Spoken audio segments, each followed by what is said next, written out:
Hello everyone, welcome back to my YouTube channel. So in the last video, we had a discussion on employee morale, few of the topics which we covered in the part 1, and now we'll be covering the rest of the topics in this part 2 session. So in this part 2 of this employee morale chapter, so you will find the link of that particular session or that particular video in my description. So let us begin. So in this chapter we are covering all these topics. ये सारे के सारे हम cover कर रहे हैं. इसमें से पहले जो 4 टॉपिक्स थे वो मैंने पार्ट 1 में कवर किए हैं. So in this particular session we'll be covering up indicators of low morale, factors affecting the morale in organization and the steps taken to boost employee morale in organization. तो ये सारे topics हम इस video में cover करेंगे. So what are the indicators of low morale? अगर किसी organisation में जो एम्प्लॉइज काम करते हैं या जो लोग काम करते हैं अगर उनका मोरल लो हो जाए तो उसके क्या इंडिकेटर्स होते हैं, कैसे आपको पता चलता है कि वो लोगों का मोरल लो हो गया है? The first indicator is high rate of absenteeism and labour turnover. दो चीजें बहुत ज्यादा होने लग जाती है. एक तो लोग एब्सेंट बहुत करने लग जाते हैं because they don't feel like going to job every day. उनको अच्छा ही नहीं लगता जॉब में जाना, ऑर्गेनाइजेशन में जाना, तो उनका एब्सेंट बहुत देखने को मिलता है. और फाइनली जब बहुत ज़्यादा वो एब्सेंट करने लग जाते हैं, इसका मतलब वो कोई नई जॉब ढूंढने लग जाते हैं और फाइनली उनका टर्नओवर हो जाता है. So what we need to understand, turnover का मतलब है वो आपको छोड़कर चले जाते हैं. तो what we need to understand, अगर कोई इंप्लॉय बहुत ज़्यादा एब्सेंट कर रहा है तो हमें डेफिनेटली देखना चाहिए कि वो इंप्लॉय क्यों एब्सेंट कर रहा है. क्या उसके घर में कोई प्रॉब्लम है, क्या उसके पर्सनली कोई वो प्रॉब्लम फेस कर रहा है, सो दैट कि उसका मोरल दोबारा से बूस्ट किया जा सके और ये प्रॉब्लम टर्नओवर तक ना पहुंचे. The second indicator is excessive complaint. अब कुछ लोग क्या करते हैं, वो कंप्लेंट्स बहुत करने लग जाते हैं. दे keep on complaining for smaller issues also. छोटी छोटी चीजों के लिए वो कंप्लेन करने लग जाते हैं to the management, to the organisation. They keep on talking, they keep on writing letters. वो बहुत सारे लेटर्स लिखने लग जाते हैं. तो वो भी एक तरह का सिम्टम है, वो भी एक तरह का इंडिकेटर है जो किसी इंप्लॉय के लोअर मोरल को शो करता है, जिसको हर छोटी छोटी चीज में गलतियां नजर आने लग जाती हैं. And then frustration among workers. जो तीसरा जो एक्सट्रीम केस हो जाता है, एक्सट्रीम केस का मतलब है मोरल इतने लेवल तक चला गया कि वो फ्रस्ट्रेशन में कन्वर्ट हो रहा है. उस फ्रस्ट्रेशन से स्ट्रेस हो सकता है, वो स्ट्रेस मेंटल भी हो सकता है और हो सकता है कि कोई फिजिकल स्ट्रेस भी हो जाए. तो वो भी एक तरह का सिम्टम है in of low morale. Next is lack of discipline. बहुत सारे लोग जो डिसिप्लिन होते हैं ऑर्गेनाइजेशन के, जो कोड ऑफ डिसिप्लिन होते हैं, वो उसको ब्रेक करने लग जाते हैं. They don't follow the rules of the organisation because जब उनका फ्रस्ट्रेशन लेवल बढ़ता है तो उनको लगता है कि व्हाट वी कैन डू, हम कैसे सबक सिखा सकते हैं, हम कैसे मैनेजमेंट को बता सकते हैं कि they are not treating us well. तो in that situation what they do, they get violent and they break different kind of rules. वो different तरह के rules तोड़ने लग जाते हैं in the organization. Next is not following the orders of the supervisor or manager in the organization. एक जो most common indicator हमें नजर आता है कि जिन employees का मोरल लो हो जाता है या जो employees organization से खुश नहीं हैं, what they do, they stop following the orders of supervisor. वो supervisor की बात मानने से मना कर देते हैं, manager के instruction को follow नहीं करते, organization के rules को follow नहीं करते, उनके discipline को follow नहीं करते. तो अगर इनमें से कुछ भी आपको नजर आ रहा है, that means it is one of the indicators of low morale. Now what are the factors that affect morale? कौन कौन से factors होते हैं जो morale को affect करते हैं? The first factor is organization itself. जिस ऑर्गेनाइजेशन में हम काम कर रहे हैं वो ऑर्गेनाइजेशन अपने आप में एक बहुत बड़ा फैक्टर है. क्यों? बिकॉज वहां का वर्क कल्चर बहुत इंपॉर्टेंट है. अगर वहां का वर्क कल्चर बहुत अच्छा है, वहां की वर्किंग कंडीशंस बहुत अच्छी हैं, वो एम्प्लॉयज की सुनते हैं, वर्कर्स के लिए सपोर्टिव हैं, तो उस सिचुएशन में कहीं ना कहीं मोरल हमेशा हाई रहता है. बट अगर वहां का वर्क कल्चर अच्छा नहीं है, वहां पे बहुत ज्यादा थ्रेटनिंग दी जाती है, पनिशमेंट दिए जाते हैं, या मैनेजमेंट आपकी बात सुनता ही नहीं है, आपके डिमांड्स को कंसिडर ही नहीं करता, सो इन दैट सिचुएशन हमेशा मोरल डाउन होता है. Then the reputation of the organisation. जो भी एम्प्लॉय किसी ऑर्गेनाइजेशन को ज्वाइन कर रहा होता है उस ऑर्गेनाइजेशन की रेप्यूटेशन बहुत इंपॉर्टेंट होती है. क्योंकि अगर आप किसी ऐसे ऑर्गेनाइजेशन को ज्वाइन कर रहे हैं जिसकी रेप्यूटेशन बहुत अच्छी है तो ऑब्वियसली जो परसेप्शन ऑफ द वर्कर होता है वो ऑर्गेनाइजेशन के प्रति पॉजिटिव होता है और उस वजह से कहीं ना कहीं आपको एक अच्छा मोरल देखने को मिलता है.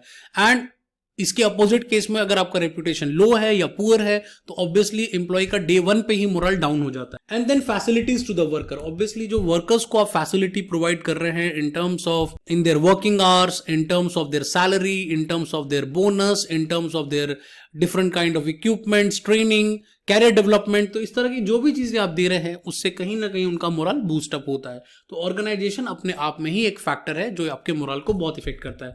The second factor is the type of work. हम किस तरह का काम कर रहे हैं वो भी बहुत ज्यादा मैटर करता है. अब इसमें कुछ की क्वेश्चंस होते हैं. First, how monotonous job is. Monotonous का मतलब कि वो जॉब कितनी बोरिंग है या कितनी रिपीटेटिव है. कि अगर कोई एम्प्लॉय एक ही काम को रोज कर रहा है, बार बार कर रहा है, तो इतनी बार वो रिपीट करने से वो जॉब बोरिंग हो जाती है, बोर्डम आ जाता है उस जॉब में, एंड बिकॉज ऑफ दैट जो मोरल होता है वो लो हो जाता है। And second thing is the lack of understanding of job. कई बार हम कोई ऐसी जॉब कर लग जाते हैं या ऑर्गेनाइजेशन हमें कोई ऐसी जॉब में लगा देती है जो मेरी स्पेशलाइजेशन का ही पार्ट नहीं है, मुझे उसके बारे में कुछ भी नहीं पता, मैं टेक्निकली साउंड नहीं हूं उस जॉब को करने के लिए, या मुझे अंडरस्टैंडिंग नहीं है कि उस जॉब को कैसे करना है, तो ऑब्वियसली मेरा पहले ही कॉन्फिडेंस काफी लो हो जाता है, and because of that my moral goes. Third is how much challenging a job is. सबसे इंपॉर्टेंट हो जाता है कि कोई जॉब कितनी चैलेंजिंग है। अगर कोई जॉब अच्छा चैलेंज देती है या लोगों को उस काम में मजा आता है, इंटरेस्ट का है उनके, उस जॉब को करके उन्हें लगता है कि वो कहीं ना कहीं ऑर्गेनाइजेशन के लिए कंट्रीब्यूट कर रहे हैं, अगर इस तरह की कोई बात उनके माइंड में आती है तो ऑब्वियसली उनका मोरल हाई हो जाता है। So these are certain things which we consider in the case of type of work. Now let's come to the third factor, and third factor is the supervision level, कि किस तरह के लोग हमें supervise करते हैं और सुपरविजन का लेवल क्या है। कि दोनों चीजें आपके मोरल को बहुत ज्यादा इफेक्ट करती है। कैसे? How effective is the manager in making people working together. Obviously moral जो है वो ग्रुप की गेम है, मतलब अगर ग्रुप का मोरल हाई होता है तो मोस्टली आपका भी मोरल हाई हो जाता है। तो उस सिचुएशन में मैनेजर कैसे ग्रुप के मोरल को मेंटेन कर रहा है, मैनेजर कैसे उन्हें मोटिवेट कर रहा है, मैनेजर कैसे उनको लीड कर रहा है, कितना उनको इंस्ट्रक्शन दे रहा है, किस तरह से उनको फॉलो अप कर रहा है, ये सारी चीजें इंपॉर्टेंट होती हैं in the case of supervision level. The next important thing, worker need freedom, they don't want to be supervised all the time. ये एक सिंपल सी बात है, कोई भी ये नहीं चाहता कि कोई उसकी फ्रीडम या उसकी प्राइवेसी को इफेक्ट करे। तो कोई भी मैनेजर है उसको इस बात को समझना पड़ेगा that you can not supervise people all the time. आप हर समय किसी को सुपरवाइज नहीं कर सकते। आपका काम है किसी को काम बताना और let them do the work. Once they do the work then only you can check it, rather than कि आप हर 2-2 5-5 मिनट पर अगर जाकर आप चेक करेंगे तो उससे कहीं ना कहीं जो लोगों का मोरल होता है वो डाउन हो जाता है, because they feel that you are not trusting them, you are not allowing them to work. The next important factor is wage system and performance appraisal system. अब किसी भी ऑर्गेनाइजेशन का वेज सिस्टम, मतलब जो salary system है वो किस तरह का है, और परफॉर्मेंस अप्रेजल का जो सिस्टम है वो किस तरह का है, वो भी आपके मोरल से बहुत ज्यादा कनेक्टेड है। एक चीज जो बहुत इंपॉर्टेंट है दोनों सिस्टम के लिए वो ये है कि this should be clear and transparent process. एक ट्रांसपेरेंट प्रोसेस होना बहुत इंपॉर्टेंट है। अगर किसी को अप्रेजल मिल रहा है तो क्यों मिल रहा है, किसी को नहीं मिल रहा तो क्यों नहीं मिल रहा है, उसकी एक जस्टिफिकेशन देनी बहुत जरूरी है। जो वेज सिस्टम है वो भी अगर किसी की सैलरी कितनी उसको मिलती है उसके हिसाब से आपको जस्टिफिकेशन देना बहुत इंपॉर्टेंट है। So that is the reason why ये दोनों ही प्रोसेस अगर ट्रांसपेरेंट होते हैं तो लोगों का मोरल बूस्टअप हो जाता है। देन प्रॉपर क्लैरिफिकेशन, जैसा मैंने आपको बताया कि अगर आप किसी को अप्रेज कर रहे हो, किसी की सैलरी बढ़ा रहे हो तो उसकी क्लैरिफिकेशन देना बहुत इंपॉर्टेंट है। स्पेसिफिकली अगर किसी की आप घटा रहे हो या आप किसी को नहीं दे रहे हो तो वहां पर किसी को बताना बहुत जरूरी है कि उसकी गलती कहां हो रही है। Salary must match the expected level. ये पॉइंट थोड़ा सा कॉन्ट्रोवर्शियल इसलिए है बिकॉज जितनी भी सैलरी लोगों को मिलती है, लोगों को हमेशा यही लगता है कि उनको उनके हिसाब से सैलरी कम ही मिल रही है। बट हमें एक चीज समझनी पड़ेगी कि एक हर जॉब प्रोफाइल की एक स्टैंडर्ड सैलरी होती है जो कि लेबर मार्केट डिसाइड करता है, जो कि हर कंपनी उसके इक्वेट ही पे करती है आपको। तो we need to understand that we must not pay people below labour market prices. अब हम पे कर सकते हैं बट आप किसी को लो पे ना करें, बिकॉज अगर आप लो पे करेंगे तो ऑब्वियसली उनको पता चल जाएगा कि किसी और ऑर्गेनाइजेशन में लोगों को बेटर पे मिल रही है, तो उससे उनका मोरल काफी लो हो जाता है। द अनदर फैक्टर और the last factor is the age and education level.